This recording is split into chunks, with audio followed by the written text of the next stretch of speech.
में 2020 में जब चीन गलवान में घुसा और हमारी जमीन पर अब तक कब्जा करके बैठा है, उसके बाद से बातचीत हो रही है।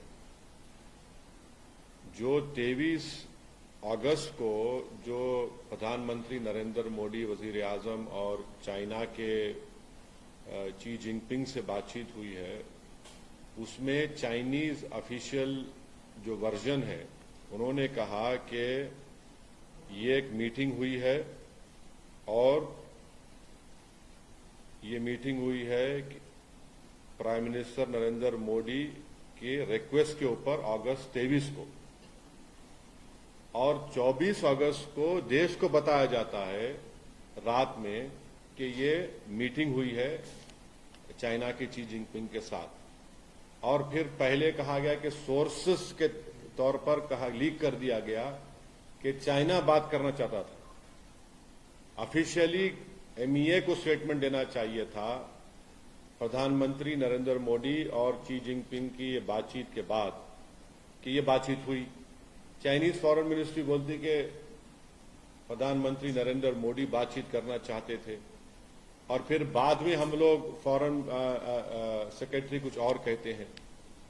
तो हम ये पूछना चाह रहे हैं बीजेपी से, जो भारत में अभी सत्ता में है, कि आखिर क्यों प्रधानमंत्री चाइनीज प्रेसिडेंट के पीछे भाग रहे हैं बातचीत के लिए?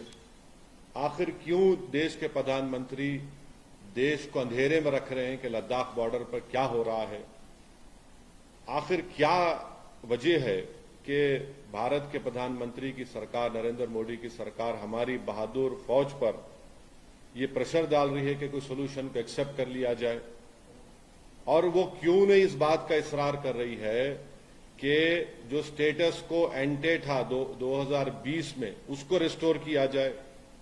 आखिर क्यों देश की बीजेपी की सरकार चीन की फौज को रिवॉर्ड या इनाम देना चाहती है? पिछले 40 महीने से हमारी बहादुर फौज 50,000 के करीब वहां पर हजारों फीट ऊंचे पहाड़ियों पर बैठकर बड़ी बेबाकी और बहादुरी के साथ चीन की फौज का वहां पर ठहरकर उनसे मुकाबला कर रही है। तो आखिर क्या है कि अगर हमने ये टेरिटरी खो दिया है, हमने भारत की बीजेपी की सरकार चीन के सामने झुक जा रही है, ये बड़ी हमारे लिए बड़ी बेशर्मी की बात है। आखिर क्यों बीजेपी खामोश बैठी हुई है? देखिए, 2000 स्क्वायर किलोमीटर हमने जो खोया है वो बीजेपी की प्राइवेट प्रॉपर्टी नहीं है, वो हमारी देश की जमीन है, हमारी देश की सुरक्षा से उसका अटूट हिस्सा है। इसीलिए हम इस बात का डिमांड करते हैं कि एक स्पेशल सेशन पार्लियामेंट का बुलाया जाए।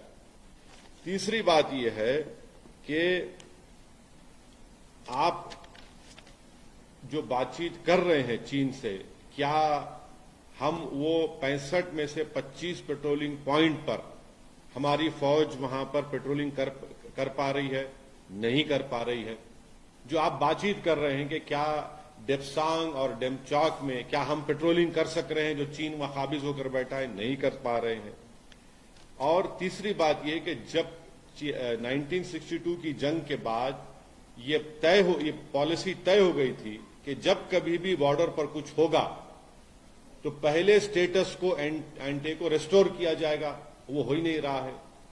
आप बोले जा रहे हैं कि डिसएंगेजमेंट हुआ है पोंग सोंग सू में, गालवान वैली में, गोगरा में और हॉट स्प्रिंग्स में। क्या हम उन जगह पर जो स्टेटस को एंटो रिस्टोर कर पाए, नहीं कर पाए? तो ये हमारा सवालात हैं जो बीजेपी को इसका जवाब देना चाहिए। आप बार बार कहते हैं डिसएंगेजमेंट। अरे भैया, डिसएंगेजमेंट है तो फिर डी इंडक्शन कब होगा बताइए आप? तो ये सवालात हैं। और अफसोस की बात यह है कि चीन की फॉरेन मिनिस्ट्री कह रही कि देश के प्रधानमंत्री चाह रहे थे कि चीन के प्रेसिडेंट से मुलाकात हो जाए। आखिर हम क्यों चीन के आगे खामोश बैठे हुए हैं? ये बात सही है कि G20 होगा सितंबर में और चाइना उसका मेंबर आएगा, मगर इसका ये तो मतलब ये नहीं है कि हम उनके सामने झुकते जाएं और हमारी जमीन जो 2000 स्क्वायर किलोमीटर है डेप्सांग डेमचाक में, उसको भूल जाएं। हम 65 में से 25 पेट्रोलिंग पॉइंट पर पेट्रोलिंग नहीं कर पा रहे हैं। तो आखिर बीजेपी देश से क्या छुपा रही है लद्दाख में जो कुछ हो रहा है? सर, चाइना जो बॉर्डर इश्यू है उसको साइडलाइन करते हुए बिजनेस की बात कर रही है, मगर इंडिया देखिए, मैं एक बात नहीं सुमित, एक बात मेरे भाई, माफी चाहता हूं, आपको रोक रहा हूं मैं। चाइना के लिए हमेशा चाइना की पॉलिसी ये रही कि ओवरऑल रिलेशंस की बात करता चाइना, और चाइना बॉर्डर पे जाने की बात ही नहीं करता, बॉर्डर की बात ही मत करो। ये चाइना का शुरू से इनका ये स्टैंड रहा है, जो हमको हमेशा धोखा देते रहे। आप ओवरऑल रिलेशनशिप की बात करिए। भाई, क्या फॉरेन मिनिस्टर जयशंकर साहब ने नहीं कहा था कि जब तक बॉर्डर पर नॉर्मलसी नहीं आएगी हमारे चीन से ताल्लुकात नॉर्मल नहीं हो सकते? ये उन्होंने कहा है, मैंने नहीं कहा ये। और तो अब उसके बाद क्या हो रहा है? उसके बाद क्या नॉर्मलसी आई बॉर्डर पे? नहीं आई। अब जब हमें सवाल करते हैं तो बीजेपी कहती है कि भाई आप गलवान के हमारे सिपाहियों की कुर्बानी को भूल रहे हैं। आप भूल रहे हैं उनको, बीजेपी उनकी कुर्बानियों को भूल रही है। ये हमारा बोलना है।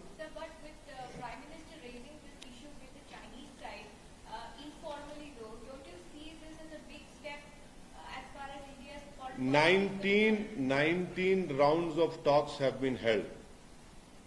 The Prime Minister also spoke to the Chinese President in Bali. Again, it was after a month we came to know some sort of agreement has happened.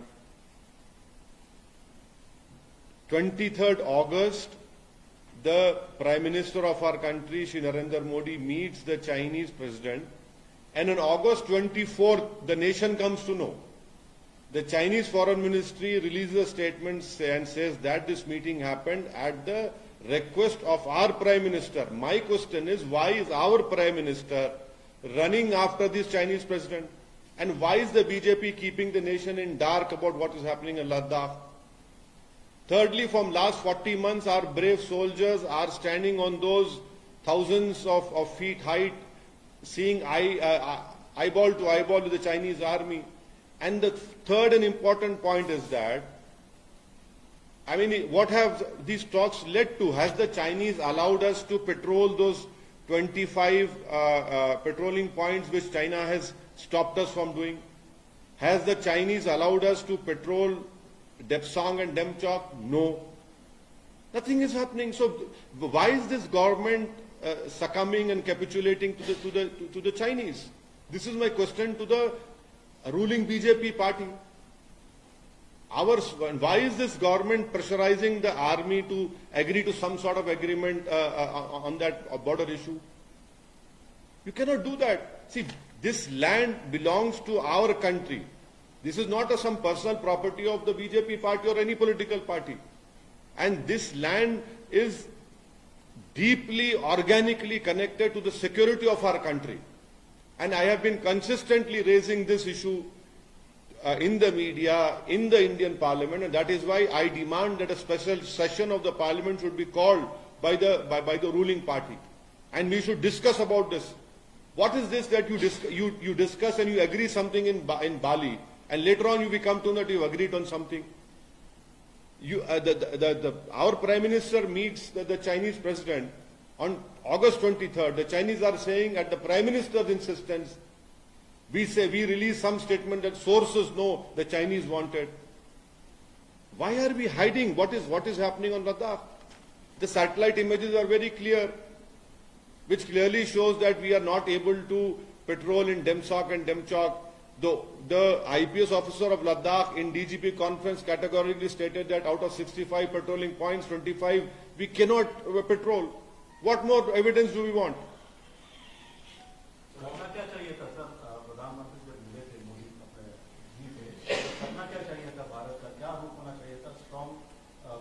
मैं आपको एक ही बात बोल रहा हूं कि हमारी फौज को आप पूरी इजाजत दीजिए।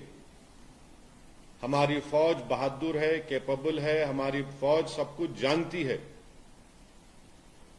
ये ऐसे नहीं चलने वाला है। आप 19 राउंड की बातचीत करने के बाद भी हम डेप्सांग और डेपचौक में नहीं कर पा रहे हैं। हम 65 पेट्रोलिंग पॉइंट में से क्या आपके 25 पर पेट्रोलिंग नहीं कर पा रहे हैं। आप कहते हैं डिसएंगेजमेंट होगा, भाई फिर डी इंडक्शन कब होगा? पोंगसोंगसू लेक में, गलवान वैली में, गोगरा में, हॉट स्प्रिंग में, ये हमारे डेप्सांग डेमचॉक हमारी देश की सिक्योरिटी से इसका बहुत बड़ा कनेक्शन है। सर, आप तो बोल रहे हैं कि बहादुर फौज को इजाजत दी जाए, लेकिन बीजेपी कहते हैं कि असदुद्दीन ओवैसी हमेशा युद्ध चाहते हैं, जंग चाहते हैं। देखिए, मैं आपसे कह रहा हूं कि फौज पर आप दबाव क्यों डाल रहे हैं कि आप किसी तरह का एग्रीमेंट कर लीजिए चीन के साथ? मैं युद्ध की कहां बात कर रहा हूं? क्या इस देश की जनता ने हमारे प्रधानमंत्री की जबान से नहीं सुना कि ना कोई घुसा है ना कोई घुसेगा? तो फिर हम 19 राउंड की बातचीत में क्या बातचीत कर रहे हैं उनसे बताइए आप खुद अपने स्टेटमेंट में कह रहे हैं कि हमने पोंगसोंग सू में, गलवान में, गोगरा, हॉट स्प्रिंग में हमने वहां पर डिसएंगेजमेंट हुआ है। फिर क्या डेप्सांग डेमचॉक में हम पेट्रोलिंग कर पा रहे हैं? नहीं कर पा रहे हैं। युद्ध की कौन बात कर रहा है? क्या फौज को अगर आप इजाजत देंगे तो युद्ध की बात करेंगे? नहीं, आप अपनी जमीन की हिफाजत की बात करेंगे। और 1962 की चीन की जंग के बाद एक पॉलिसी बन चुकी है कि जब कभी भी बॉर्डर पर कुछ होगा तो उस वक्त तक नॉर्मल सी नहीं होगी जब तक हम स्टेटस को एंटे को रेस्टोर नहीं करते। आज की तारीख में क्या हम मई 2020 के स्टेटस को एंटे को रेस्टोर करें? नहीं करें हम। लेकिन जब बातचीत से अगर इस मामले का हल निकलता है तो फोर्सेस को सारी लिबर्टी देने का क्या पॉइंट बनता है? नहीं, फोर्सेस, देखिए, आप और हम नहीं जा रहे। हमारी फौज को बेहतर मालूम। हमारी फौज में वो दूरंदेशी भी है, बहादुरी तो है ही उनमें। आप आखिर क्यों चीन के सामने आप इस तरह का क्यों आप बिहेव कर रहे हैं? आखिर क्या जरूरत थी प्रधानमंत्री को उठकर मिलने की बाली में?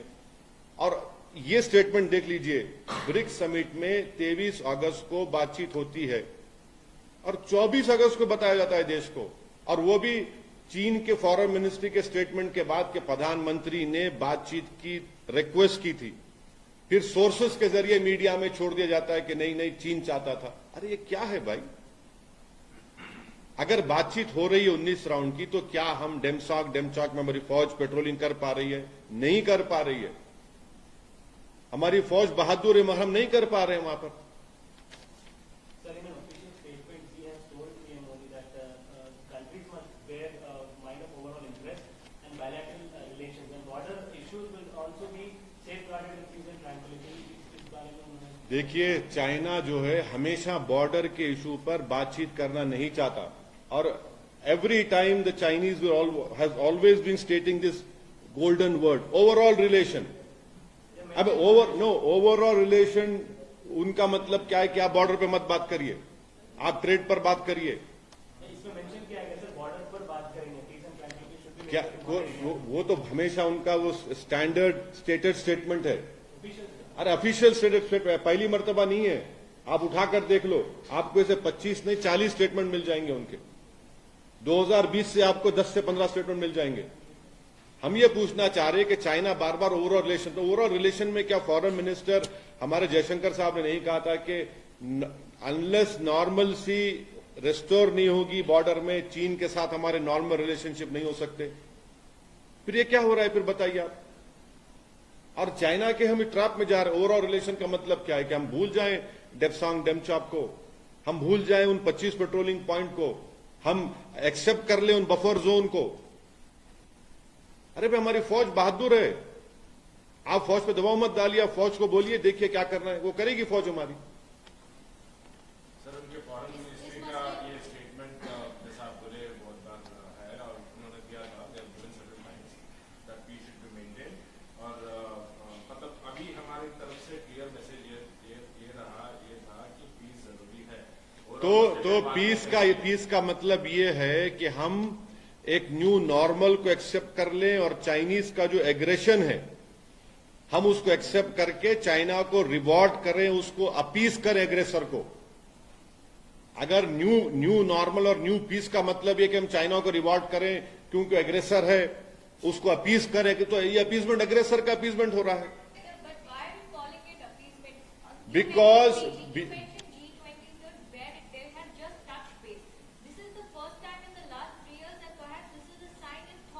No, not 3 years. No, it is not like that. What do you mean by thaw in relation? Do you know that the trade imbalance is how much between India and China? Do you know that how much loans we are getting from the Asian banks, two banks to India? What did you? Our relationship are continuing. There is no thaw or whatever you are saying. No. Please tell me that if what you are saying is so, has China allowed us to patrol in Depsang and Demchok? Has China allowed us? Has de-induction happened? Has China allowed us to patrol those 25 patrolling points? My basic question is, why is the government hiding the truth on Ladakh? That is my question. And didn't the Honorable Prime Minister meet the Chinese President in last G20 meet in Bali? And that too also after a few months have passed, we came to know what agreement they have come to. Going forward क्या होना चाहिए sir? क्योंकि जिस तरह से देखिए, going forward ये होना चाहिए कि देश की जमीन पर कोई कॉम्प्रोमाइज नहीं होना चाहिए। देश की फौज को हमको उनको आजाद फैसले लेने की इजाजत देनी चाहिए और उन पर फौज पर दबाव नहीं डालना चाहिए। और हम चीन के पीछे क्यों जा रहे हैं बातचीत करने के लिए?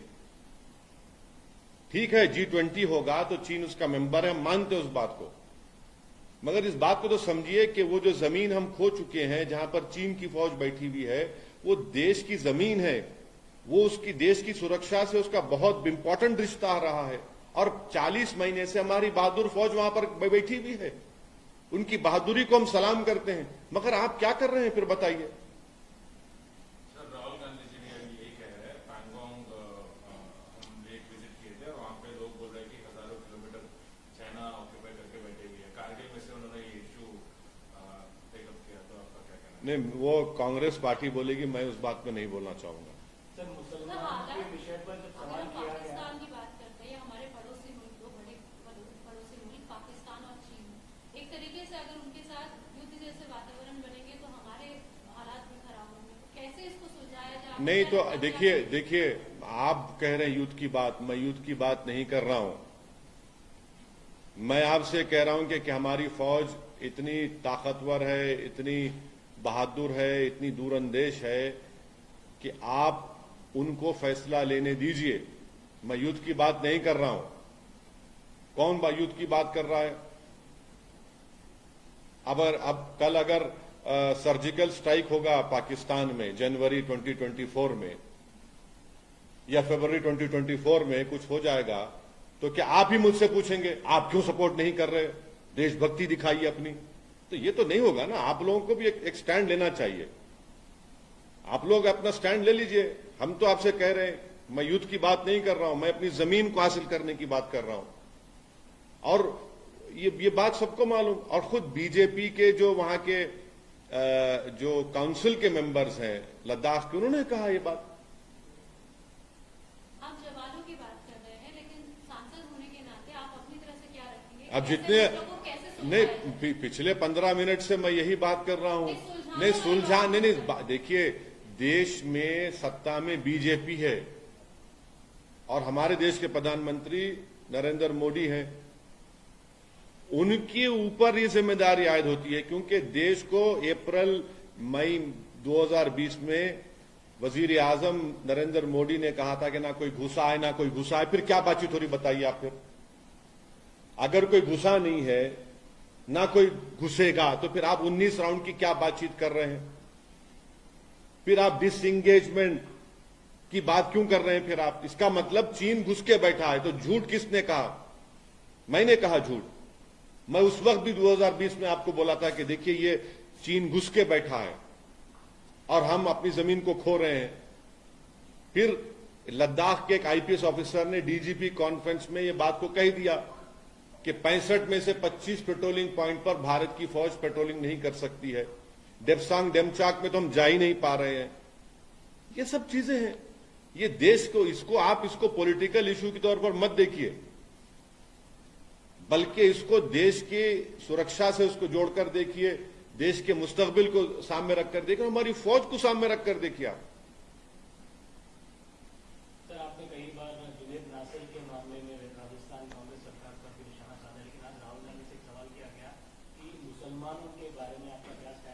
तो उन्होंने बताया कि जैसे मुसलमानों पर हमला हो रहा है वैसे ही मणिपुर में भी है, तो सबको एक ही तरह देखा जाना चाहिए, ऐसा अलग से मुसलमानों की बात नहीं करने को। मेरे को नहीं मालूम वो क्या बोले और क्या बोलना चाहते हैं, वो ही जाने। मगर सच्चाई ये है कि जुनैद नसीर को राजस्थान से किडनैप करके हरियाणा ले जाकर उनको जिंदा जला दिया गया और उसमें से आज भी कई आरोपी एक्यूज को गिरफ्तार नहीं किया गया और जो एस ग्रेशिया मिलना चाहिए था, कन्हैया लाल की जो मौत हुई, कत्ल हुआ, जिसका हमने कंडेम किया, उसमें 55 लाख दिए गए और जुनैद नसीर में आपने सिर्फ 5 लाख रुपए दिए और गवर्नमेंट नौकरी नहीं दी। ये कौन सा इंसाफ है बताइए आप? इंसान की जान की कीमत क्या अलग हो जाती है क्या नाम की बुनियाद पर या मजहब की बुनियाद पर? इंसान इंसान होता है। सर, चंद्रयान के बारे में, चंद्रयान गया है तो अभी इसरो के साइंटिस्ट को श्रेय जाता है, लेकिन देख रहे हैं कि पिछले 2 दिन से बीजेपी क्रेडिट ले रही है, कांग्रेस ले रही है, तो क्या ये सही संदेश नहीं जाता है? क्योंकि साइंटिस्ट ने काम किया है, उनको ही पूरा श्रेय जाना चाहिए। नहीं, यकीनन हम तमाम खुश हैं, मुबारकबाद देते हैं इसरो के साइंटिस्ट को कि हमने एक साइंटिफिक हिस्ट्री हमने क्रिएट की और मून के उस हिस्से में, साउथ पोल में हमने ये उसको उतारा है, चंद्रयान को। ये बहुत बड़ी हमारे लिए क्रेडिट जाता है, हमारी साइंटिफिक साइंटिस्ट के लिए, पूरी कम्युनिटी के लिए। उनकी पूरी मेहनत को हम उसको सराहते हैं, उनको सलाम करते हैं, उनको मुबारकबाद देते हैं। अब अगर कोई इस पे सियासी रोटी अपनी अपनी सेक रहा है तो फिर ये तो ठीक बात नहीं है। हमारी कोशिश ये होनी चाहिए कि हम हमेशा उन तमाम साइंटिस्ट की मेहनत को एक्सेप्ट करें, उनको और उनके हौसला अफजाई करें, इंकरेजमेंट करें। अब ये सियासी खेल हो रहा है तो बड़ी अफसोसनाक बात है, मगर आप और हम सोच भी नहीं सकते कि कितने महीने, कितने साल, कितनी रातें, कितने घंटे वो लोग काम किए होंगे इस दिन को हासिल करने के लिए। तो हम लोग तो पॉलिटिशियन हैं, यकीनन हम भी मेहनत करते हैं, मगर वो जो उन्होंने मेहनत की है वो आप और हम सोच भी नहीं सकते होंगे उन साइंटिस्ट की जो मेहनत रही है उसमें। सर, इंडिया की जब बात होती है INDIA, पूरी ऑपोजिशन यूनिटी, आप बोलते हैं कि लड़ाई जो है ना पार्लियामेंट सीट्स पे होना चाहिए, फेस पे नहीं। अगर होगा तो फिर प्राइम मिनिस्टर मोदी को बेनिफिट होगा। तो अभी ये जो INDIA है और जो यूनिटी ऑफ ऑपोजिशन पार्टीज है, इसमें क्लियरली क्रैक दिख रहा है। मतलब वहाँ पे ममता बनर्जी के जो कैडर है उनको प्रेम के जैसा पोर्ट्रे कर रहे हैं। अभी राहुल गांधी जी को यूपी के कांग्रेस लीडर कह रहे हैं कि इनको प्राइम मिनिस्टर बनाना चाहिए। मैं भी बोल रहा हूँ के चंद्रशेखर राव भी, आप अंडर एस्टिमेट मत करिए के चंद्रशेखर राव को भी। के चंद्रशेखर राव की कैपेबिलिटी को, उनके फोरसाइट को आप हरगिज अंडर एस्टिमेट मत करिए, उनकी सगैसिटी को, पॉलिटिकल सगैसिटी को। मैं भी कह रहा हूं, बिल्कुल कह रहा हूं। और मेरा मानना यह है कि यहां पर तेलंगाना में जहां पर किसानों की खुदकुशी बहुत आम बात होती थी, जहां पर इरिगेशन के पानी के लिए, पीने के पानी के लिए और बिजली के लिए एक बहुत बड़ा मसला, चैलेंजिंग मसला बन गया था। आज ये तीनों चीजें बहुत कम हो गई हैं। किसानों की खुदकुशी बहुत कम हुई है, मानता हूं बात जगह हो रही है, मगर बहुत कम हुई है। आज आप बिजली मिल रही है किसानों को, फ्री में बिजली मिल, 50,000 करोड़ के करीब तो सब्सिडी सरकार देती है। तो देश को इस तरह की भी एक विजन की जरूरत है। अब प्रॉब्लम क्या है कि सिर्फ आप लोग देख रहे हैं कि भाई एक बीजेपी का विजन जो हम देख चुके 9 साल में, अब ये सो कॉल्ड INDIA का इनका एक प्रोग्राम सामने आ रहा है। तो फिर मेरा मानना यह है कि इस देश को एक तीसरे विकल्प की भी जरूरत है। सर, आप तेलंगाना की बात कर रहे हैं, BRS ने लिस्ट जारी किया है और उसमें आपके भी जो सीट्स है वहां पर भी कैंडिडेट खड़े किए हैं। आप मुख्यमंत्री की तारीफ करते हैं, लेकिन दोनों एक दूसरे के खिलाफ। नहीं, देखिए जो काम हुआ है उसकी अगर उसको आप नहीं बोलेंगे तो आप बोलेंगे कि आप राजनीति कर रहे हैं। जो काम हुआ है मैं तो कह रहा हूं, आज जहां पर हमको अपोज कर रहे हैं अपोज करेंगे हम। अब जैसा कि आप बताइए कि मैं पिछले 28-29 साल से पॉलिटिक्स में हूं, अल्लाह के करम से, अवाम की दुआ और उनकी सब ताईद की वजह से। मुझे एक मिसाल बता दीजिए जहां पर किसी सरकार ने एक मस्जिद को तोड़ा और दोबारा सरकार ने उसको बनाया। मेरे को बताइए कहां पर हुआ है, कौन से जगह पर बताइए मेरे को कहां पर हुआ है।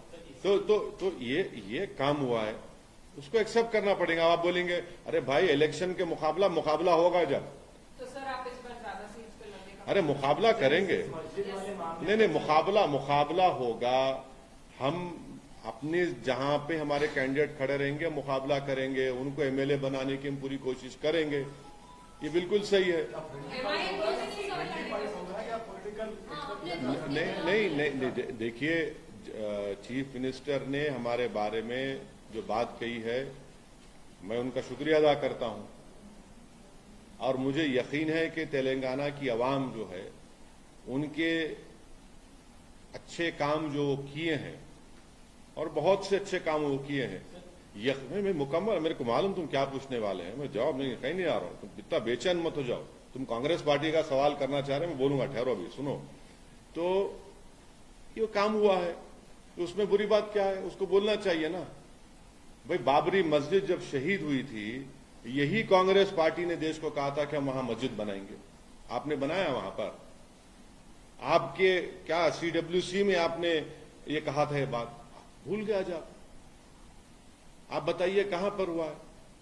तो ये सब बातें हुई है ना, इसका कोई इनका अच्छा फिर प्रोपेगेंडा करते शमशाबाद की मस्जिद में। आपको बोल रहा हूं मैं जाके वहां पर देख कर आया, आप लोग वो भी जाके नहीं देखते, आप चला दिए आप लोग अपने अपने उसमें चैनलों में, इसमें नहीं दूसरी जगह पे चला दिया, अनऑफिशियल चला दिए। शमशाबाद की मस्जिद बनी हुई है, वो भी आप लोग नहीं देखते। तो ये हुआ इनका जो काम है। अच्छा, शादी मुबारक की स्कीम है, आज आप कितने 80,000 मुसलमान बच्चे बच्चियां जो है रेजिडेंशियल स्कूल में फ्री में पढ़ रहे हैं। मेरे कॉन्स्टिट्यूंसी के रेजिडेंशियल स्कूल के 3 बच्चे नीट क्वालिफाई करके गवर्नमेंट मेडिकल कॉलेज एडमिशन मिला, जिसमें से एक बच्चा तरकारी बेचने वाले का बच्चा है। अब उसको हम तीनों बच्चों को कल बुला रहा हूं दारुसलाम में, बुला के हमारे जो चैरिटेबल ट्रस्ट से उनको हम इंशाल्लाह ताला उनको हम इनकरेज करने के लिए उनको जो भी हम करना है कल करेंगे। मगर ये चीजें हो रही है ना, इसका इलेक्शन से क्यों जोड़ते आप? इलेक्शन में तो भाई मुकाबला सबको करना पड़ेगा। अब मैं क्या पिक एंड चूज करूंगा, नहीं इससे मुकाबला करूंगा इससे नहीं करूंगा, वो भी नहीं करेंगे, तो मुकाबला हो। बाबरी मस्जिद वाले मामले पर आपने कहा था कि जहां पर मस्जिद शहीद हुई वहीं पर बननी चाहिए, कहीं और 5 एकड़ की जमीन दी गई। देखिए सुनो, मैं देखिए सुनो एक बात सुनो। वहां पर आज के फंक्शन में कितने मुफ्तियां थे, आप आए मस्जिद को, आज आप नहीं आए ना, आप मस्जिद नमाज नहीं पढ़े आप? अरे आप मुसलमान है, वहीं मस्जिद न पढ़ना था आप। वहां पे एक नहीं 4 मुफ्तियों को देखा मैं। जब मुफ्तियां आके नमाज पढ़े तो आपका सवाल बेफायज है, समझे ना। जब मुफ्तिया इकराम आकर वहां पर नमाज पढ़ रहे, और एक मुफ्ती जो है जो इस दीन की खिदमत करने में पिछले 60 साल से कर रहे हैं, वो खुतबा भी दिए, अब हम नमाज भी पढ़े, तो ये सवाल ही बेफायज है आपका। मैं आपको बार बार बोल रहा हूं मेरे दोस्त, तुम ज्यादा कांग्रेस के बातों में मत जाओ, तुम ज्यादा बह जा रहे, तुम जरा ऑब्जेक्टिव रह के सब सुनो सबका, मगर करो अपना। तो वो तुम थोड़ा झुक जा रहे। आप मस्जिद की बात बोल रहे, सबसे पहले तो हमने ही आपको कंफर्मेशन दिया था वो मस्जिद बन के हुई है, तो सर आप मस्जिद नहीं आपका शुक्रिया, आपका कंफर्मेशन सही साबित हुआ। नहीं आपका शुक्रिया, थैंक यू वेरी मच। आपको मुबारकबाद भी, दूसरी मुबारकबाद बाद में देता हूं, मगर आपको मुबारकबाद। सर अभी माइनॉरिटी अफेयर्स की बात कर रहे थे आप, 24 स्कूल थे सरकार बनने से पहले, उसमें सिर्फ 11 स्कूल अभी काम कर रहे हैं। कौन से? अभी तेलंगाना में कौन से स्कूल? Minority school. क्या स्कूल? कौन से school? Sir minority welfare schools. नहीं देखिए मैं आपको बात कर रहा हूं रेजिडेंशियल जो टेमरिस के तहत स्कूल चल रहे, जो 2014 के बाद बनाए गए, उसमें 60,000 से ज्यादा मुस्लिम बच्चे और बच्चियां क्लास 6 से क्लास 12 तक पढ़ रहे हैं फ्री ऑफ कॉस्ट। आप वो स्कूल्स की बात कर रहे, गवर्नमेंट उर्दू स्कूल्स की आप बात कर रहे, जिनको मर्जिंग या के नाम पर जो खत्म किया जा रहा है, वो बात सही है, मगर उसको भी हम रुकाए हैं। मैं अगर आप मेरे को पहले बोलते तो मेरे पास लिस्ट है पूरी, मेरे हैदराबाद पार्लियामेंट कॉन्स्टिट्यूंसी में कितने गवर्नमेंट उर्दू स्कूल्स काम कर रहे, और आप लोग देख चुके हैं कि हर साल हमारी पार्टी की तरफ से, जैसा इस साल हमने 16,000 के करीब हमने बैग्स दिए गवर्नमेंट उर्दू मीडियम स्कूल्स में। हम उनको 10th की एग्जाम फीस देते, फिर उनको ऑल इन वन गाइड देते। मैं आपको लिस्ट दे देता हूं, आप कौन सी स्कूल की बात करें मेरे को नहीं मालूम। धर्मपुरी अरविंद ने परसों एक बयान दिया सर, जिसमें उन्होंने एक पत्रकार को जवाब देते हुए कहा कि अगर आप नोटा को वोट डालोगे तो आएगा बीजेपी, कांग्रेस को डालोगे या बीआरएस को डालोगे तो आएगा बीजेपी, खिलेगा कमल। तो इस पर आप क्या कहेंगे सर? ईवीएम को लेकर बीआरएस ने ईसीआई इलेक्शन कमीशन, मेरे को नहीं मालूम, हो सकता हूं साइंटिस्ट है, साइंटिस्ट है उन्होंने, तो फिर उन्हें बहुत बड़ा साइंटिस्ट है, उन्हें नहीं मालूम मेरे को, आई डोंट नो क्या बोल सकते।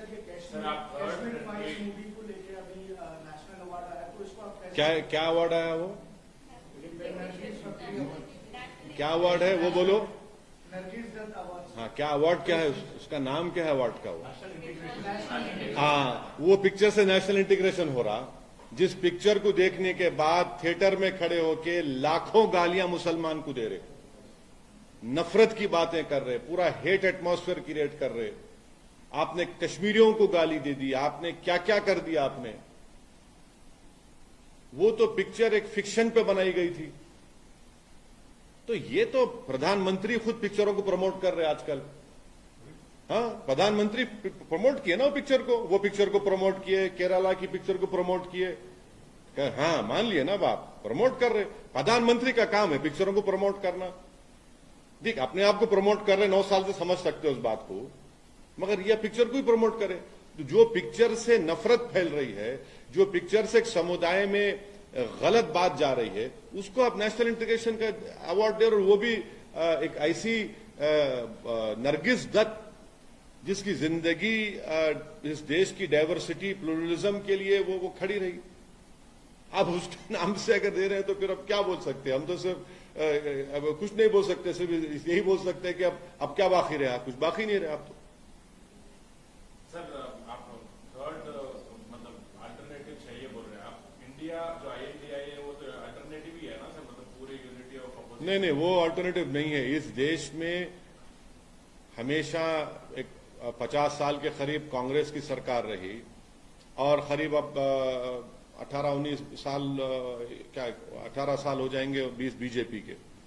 इस देश को एक थर्ड सरकार की जरूरत है जो कांग्रेस और बीजेपी से हटकर रहे, तभी इस देश का कुछ सही मानों में हम लोग कुछ काम कर सकेंगे। तो मतलब INDI जो है जिसमें कांग्रेस पार्टी है, तो आप ये कहना चाह रहे हैं कि वो नहीं होना चाहिए? देखिए, जब कांग्रेस की ही सरकार थी तो UAPA को मजबूत किया गया, और कांग्रेस की ही सरकार में क्या क्या नहीं इस्तेमाल किया गया था। कांग्रेस की सरकार में जगन मोहन रेड्डी को जेल में डाला गया।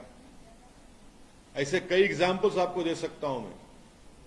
और फिर यही भी कांग्रेस ने जुलाई 2019 में UAPA कानून में बीजेपी को लोकसभा राज्यसभा में सपोर्ट किया, और उसकी वजह से आज कई भारत की जेलों में लोग तड़प रहे हैं, सड़ रहे हैं जेलों में। 3-3, 4-4 साल से बेल नहीं हो रही उन लोगों की, बेल नहीं हो रही उन लोगों की, क्योंकि कांग्रेस ने सपोर्ट किया उस UAPA के कानून को। तो आपका ऑल्टरनेट एजेंडा क्या है फिर? आप तो सपोर्ट कर रहे हैं ना। अब दिल्ली हाईकोर्ट ने कहा कि फॉरेन फंडिंग हुई, उस पर एक्शन लो। एक्शन लेने का मतलब क्या था कि कांग्रेस और बीजेपी के नेता पर केस बुक होना चाहिए, जेल भी जाना चाहिए था। तो बीजेपी ने क्या किया? बैकडेट में, रेट्रोस्पेक्टिव इफेक्ट में एक लॉ बना दिया, कांग्रेस ने सपोर्ट कर दिया क्योंकि वो भी जेल में जाते थे। तो क्या आप INDI के साथ जाएंगे या फिर आप अभी भी अकेले? नहीं, हम अपनी लड़ाई लड़ेंगे। वो बड़े चौधरियों का क्लब है, उसमें एक एलीट किस्म के चौधरी बैठे हैं, तो हमारा उससे क्या ताल्लुक? वो तो हमको गाली देते हैं, वो तो हमको कुछ और समझते हैं। तो हम तो यही कोशिश करेंगे। देखिए, उस अलायंस में बहन मायावती बीएसपी की नहीं है, केसीआर चंद्रशेखर राव नहीं है, उसमें आसाम के कई बड़ी पार्टियां बोडो नहीं है, राजस्थान के कई पार्टीज नहीं है, बहुत से पार्टियां नहीं है। लेकिन केसीआर पर यह भी आरोप है सर कि कई बिल्स को केसीआर ने सपोर्ट किया था। कौन से बिल को सपोर्ट किया था? सीए नहीं, गलत बात कर रहे हैं, झूठ बोल रहे हैं आप। मैं यही बोल आप देखिए, सुनिए, देखिए, आपको मैं ये बोल रहा हूं कि आप जो है ना, मैं आपको बार बार रिक्वेस्ट कर रहा हूं, आप जो है आप होमवर्क नहीं कर रहे अपना। CAA के खिलाफ केसीआर ने अपनी असेंबली में एक रेजोल्यूशन को पास किया कि हम CAA का क्या उसका सेंसस होने नहीं देंगे और हम उसको इंप्लीमेंट नहीं करेंगे। अब आप बोलेंगे क्या हुआ? अब आप देखो, मैं यही तो बोल रहा हूं आपको, बार बार आपको मेरे दोस्त, मैं बार बार रिक्वेस्ट कर रहा हूं आपको, आप जरा देखा करो, देख के आप सवाल करो। और किससे सवाल कर रहे हैं आपको मालूम ना? आपको मैं कोई कान में फूल लगा के नहीं बैठता हूं आप लोगों के सामने। हो गया ना? बस और कुछ? सर एक आखिरी सवाल। हाँ। हाईकोर्ट ने, देखिए ये केसेस बार बार हो रहे हैं। पहला तो कोत्तगुड़म एमएलए वनवा वेंकटेश्वर, क्या केस हुआ? हाईकोर्ट ने और उनको स्टे मिल गया ना? हाँ सर, स्टे मिल गया ना? वरना सुन लीजिए सर। मेरे साथ MLA थे उन्होंने 99 में। हाँ सर, हाँ। वो सीनियर है। और श्रीनिवास गौड़ के ऊपर बाद में केस हुआ था MP MLA कोर्ट के रूलिंग ऑर्डर पे। और कल हाईकोर्ट ने तीसरे MLA, मतलब जो कि BRS के MLA है, कहाँ के? गढ़वाल के BRS, हाँ, उन्होंने अपील करते उनको भाई कोर्ट का ऑर्डर है तो कोर्ट ही बोल रहा ना, अपील कर सकते हैं आप, उनका अपील करेंगे, कोर्ट का फैसला मानना पड़ेगा, मगर कोर्ट अपील करेंगे, हो सकता है कोर्ट अपील करेंगे, अपील कर तो क्या होता नहीं मालूम। मतलब ऐसा अरे देखा आप जो है मेरे को आप कंटेम्प्ट ऑफ कोर्ट में लाना चाह रहे क्या? ये मेरा कोर्ट का है, कोर्ट फैसला लेता है, फिर कोर्ट स्टे भी दिया ना उनके खम्मम के MLA के बारे में। उनके हाँ, राजा सिंह का बयान आया घोषणा में से बीजेपी की टिकट लेके लड़ेंगे। और सिर्फ आपके इशारे पे ही BRS वहाँ पर टिकट देके आपने रोके रखी है। नहीं, अब हर चीज मेरे इशारे पे है ना, दूसरे इशारे पे हो रहा ही नहीं। मेरे इशारे पे जुनैद नसीर का वो हो जाता, जला दिया जाता। मेरे इशारे पर उन्होंने रसूलुल्लाह सल्लल्लाहु अलैहि वसल्लम के बारे में क्या मेरे इशारे पे बोले? नाउजुबिल्लाह। हाँ, अब मेरे इशारे पे नुपुर शर्मा बोली क्या? हाँ, मेरे इशारे पे आप लिख जाकर नू में 450 बिल्डिंग्स को तोड़ दिए, मेरे इशारे पे। किसके इशारे पे हो रहा आप देख रहे नहीं?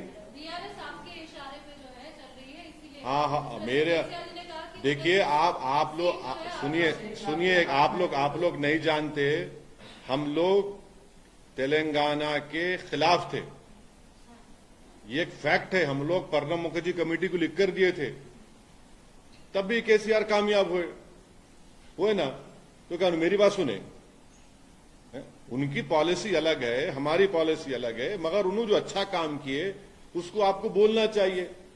और नहीं सुनिए, अब हम उम्मीद कर रहे हैं कि दोबारा तेलंगाना की अवाम उनको आशीर्वाद देगी, दोबारा तेलंगाना की अवाम उनको और ताकत देगी, और हम उम्मीद कर रहे हैं कि मंजलिस पार्टी को भी उसकी ताकत में इजाफा होगा। कब लिस्ट हाँ, मस्जिद पार्टी की लिस्ट कब तक? अरे आप इतना बेचैन क्यों हो रहे? अभी तो आप सारी पार्टियां एक एक करके। हाँ, अभी तो टाइम है ना, अभी तो टाइम है अभी। हाँ, अरे आप इंतजार करिए ना, क्यों आप इतना? हाँ, नहीं, अकबर जी ने ये भी कह दिया कि मेरे पार्टी प्रेसिडेंट का तो फैसला होगा। अकबर जी की आधी बात को क्यों खा लेते आप लोगों को? बड़ी मोहब्बत है उनकी बातों से आपको।